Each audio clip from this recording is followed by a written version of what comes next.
गोभी, विप्रश्च, वेदैश्च, सताभिः, सत्यवाद्भिः, अलुब्धये, दान, शीलैश्च, सप्तभिर्धार्यते, मही। द्वापर में भगवान श्री कृष्ण ने गोपाल बनकर गोकुल बनाया और गौवंश के रक्षार्थ व उनके संरक्षण संवर्धन का संदेश लोगों को दिया, इसीलिए भगवान स्वयं गोपाल के नाम पर जाने गए।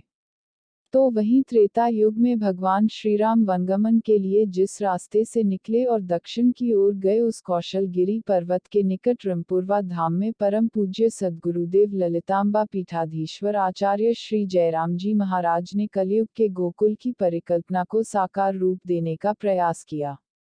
कलयुग में स्वर्ग के द्वार तक ले जाने वाली गाय की दशा और दुर्दशा पर कई संत समाज व समाज सेवी संस्थाएं आगे आई, मगर आवारा गौवंश के संरक्षण की दिशा में कोई पहल नहीं की गई। महाराज श्री ने देश में चल रही गौशालाओं से हटकर आवारा, असहाय गौवंश के लिए कुछ नया करने का प्रण लेते हुए गौशाला की स्थापना करने की बजाय गौवंश के लिए गौतीर्थ के रूप में रंपुरवा धाम में गोकुल का गोलोक जमीन पर उतारने के अभियान की शुरुआत की। गौमाताओं की दुर्दशा को देखते हुए परम पूज्य ललितांबा पीठाधीश्वर आचार्य श्री जयराम जी महाराज ने आवारा गायों के संरक्षण और संवर्धन का संकल्प लेते हुए आगे आए और मध्य प्रदेश के सतना जिलांतर्गत मैहर स्थित त्रिकूट वासिनी मां शारदा के आंचल में विंध्याचल पर्वत की तराई में स्थित उचेहरा जनपद के रंपुरवा धाम में विशाल गौतीर्थ की स्थापना 2016 में की गई।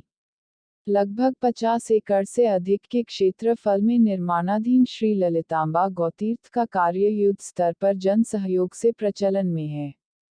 वर्तमान में इस गोतीर्थ में 3000 से अधिक गौवंशों का पालन पोषण किया जा रहा है। गौवंश की संख्या को देखते हुए गौतीर्थ में उपलब्ध सुविधाएं और संसाधन पर्याप्त तो नहीं कहे जा सकते, बावजूद इसके महाराज श्री का सपना और संकल्प क्रमशः जन सहयोग से अपने लक्ष्य की ओर अग्रसर है।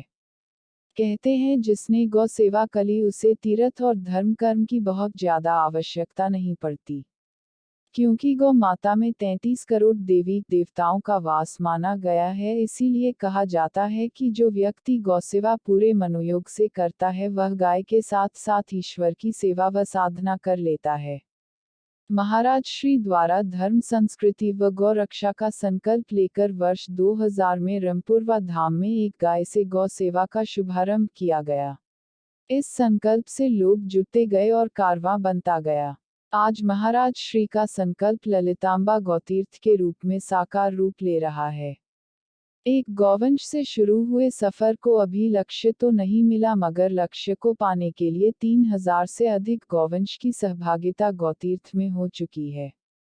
गौतीर्थ में अभी गौवंश की वृद्धि के लिए आवारा और असहाय गौवंश को लाने के प्रयास किए जा रहे हैं। विंध्य की सबसे बड़ी गौशाला श्री ललितांबा गौतीर्थ विंध्य क्षेत्र के रीवा, सीधी, सिंगरौली, अनूपपुर, उमरिया, शहडोल व बुंदेलखंड के पन्ना, छतरपुर, दमोह, टीकमगढ़ एवं आसपास के क्षेत्र की सबसे बड़ी गौशाला की आधारशिला महाराज श्री द्वारा वर्ष 2016 में रंपुरवा धाम में ललितांबा गौतीर्थ के रूप में रखी गई। 35 एकड़ से अधिक की भूमि गौ वंश के लिए क्रय की गई। इसके साथ ही शासन द्वारा भी गौशाला के लिए भूमि प्रदान की गई है। गौतीर्थ लगभग 50 एकड़ से अधिक के रकबे में संचालित किया जा रहा है। 3000 से अधिक गौवंशों के लिए छाया शेड निर्माण कराए गए हैं। चरनोई के लिए भूमि सुरक्षित की गई है। भूसा भंडारण के लिए भूसा घरों का निर्माण कराया गया है। विशाल भूभाग में विचरण करते गौवंश के लिए जलाशयों का निर्माण कराया गया है। चूंकि संकल्प बड़ा है, सभी गौवंशों को संरक्षण देने की सोच है, इसलिए इस दिशा में लगातार काम किए जा रहे हैं। आज बुंदेलखंड और बघेलखंड के बीच सबसे बड़ी गौशाला के रूप में श्री ललितांबा गौतीर्थ उभरकर सामने आए हैं। गौतीर्थ में उपलब्ध सुविधाएं एवं संसाधन। रंपुरवा धाम स्थित ललितांबा गौतीर्थ का निर्माण 50 एकड़ की आराजी में कराया गया है, जिसमें गौवंश की सुरक्षा के लिए पूरे रकबे में चारों ओर से बाउंड्री बाल बनाई गई है।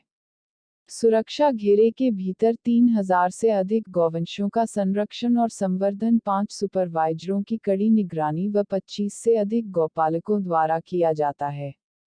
6,000 वर्ग फीट के कई पक्के टीन शेड व इसी क्षेत्रफल के कई बड़े हॉल भूषाघर के रूप में तैयार कराए गए हैं। पेय जल के लिए बड़े तालाब और आधा दर्जन ट्यूबवेल स्थापित किए गए हैं। गौवंश के खुले मैदान में विचरण के लिए 20 एकड़ रकबे को छोड़ा गया है, इसी में हरा चारा तैयार कराया जाता है। गौवंश के स्वास्थ्य सुविधाओं को विशेष महत्व देते हुए गौतीर्थ में नियमित स्वास्थ्य परीक्षण पशु चिकित्सक द्वारा किया जाता है। समय समय पर गौवंश का टीकाकरण कराकर मौसमजन्य बीमारियों से बचाने का काम किया जाता है। गौतीर्थ में गायों के लिए चारे के खेती के लिए 4 ट्रैक्टर ट्राली, 2 पानी के टैंकर, चारा काटने की मशीनें, भूसा बनाने की मशीनें उपलब्ध है। गौशाला में सतत विद्युत आपूर्ति के लिए ट्रांसफार्मर की स्थापना की गई है। विद्युत आपूर्ति प्रभावित होने की दशा में उच्च क्षमता का जनरेटर गौशाला में लगाया गया है। गौवंश को गर्मी के समय में गर्मी से राहत देने के लिए पंखे और कूलर की व्यवस्था की गई है। गौतीर्थ के संचालन और क्रियान्वयन के लिए कार्यालय की स्थापना गौतीर्थ में ही की गई है, जहां पर 24 घंटे गौपालक, सुपरवाइजर और प्रबंधक गौसेवा सतत क्रियाशील रहते हैं।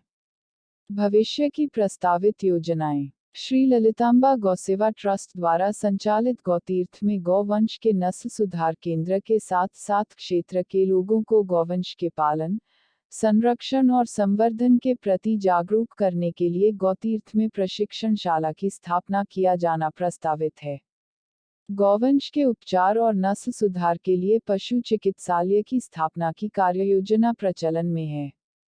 गौवंश से प्राप्त गोबर की जैविक खाद तैयार करने के लिए प्रोसेसिंग प्लांट की स्थापना के साथ बायोगैस प्लांट और विद्युत उत्पादन संयंत्र की स्थापना किया जाना प्रस्तावित है।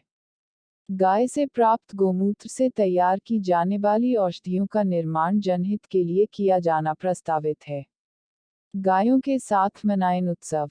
अगर आप गौवंश का पालन, संरक्षण, संवर्धन नहीं कर सकते हैं तो आप हमारे गौतीर्थ से जुड़कर अपने परिवार के सदस्यों का जन्मदिन, शादी की सालगिरह, पुण्यतिथि या कोई भी खुशियों के पल गायों के साथ गौग्रास सेवा करके यादगार बना सकते हैं। आप इसके अलावा गौतीर्थ की गायों को गोद लेकर उनके पालन पोषण की व्यवस्था में सहभागी बनकर पुण्य के भागीदार बन सकते हैं। आप चाहें तो 1 रोटी, 1 रुपये प्रतिदिन के हिसाब से गौवंश के लिए निकाल कर उत्सव के मौके पर गौतीर्थ में खर्च कर सकते हैं अथवा दान कर सकते हैं। इसके अलावा गौवंश के लिए भूसा, चारा, दवाएं, भवन निर्माण सामग्री, यांत्रिक उपकरण, नकद या सामग्री के रूप में प्रदान कर सकते हैं। विज्ञान के नजरिए में गौवंश। गाय पृथ्वी का ऐसा एकमात्र जीव है जो ऑक्सीजन लेती है और ऑक्सीजन ही छोड़ती है। गाय के दूध में मौजूद तत्व हमारे शरीर की रेडियो विकिरण से रक्षा करते हैं। गाय का दूध जहां हमें दिल की बीमारी से बचाता है तो वही याददाश्त बढ़ाने में सहायक होता है। गाय के 10 ग्राम घी से हवन करने पर 1 टन ऑक्सीजन का निर्माण होता है, तो वहीं गाय का दूध उपयोग करने से हमारी रोग प्रतिरोधक क्षमता में वृद्धि होती है।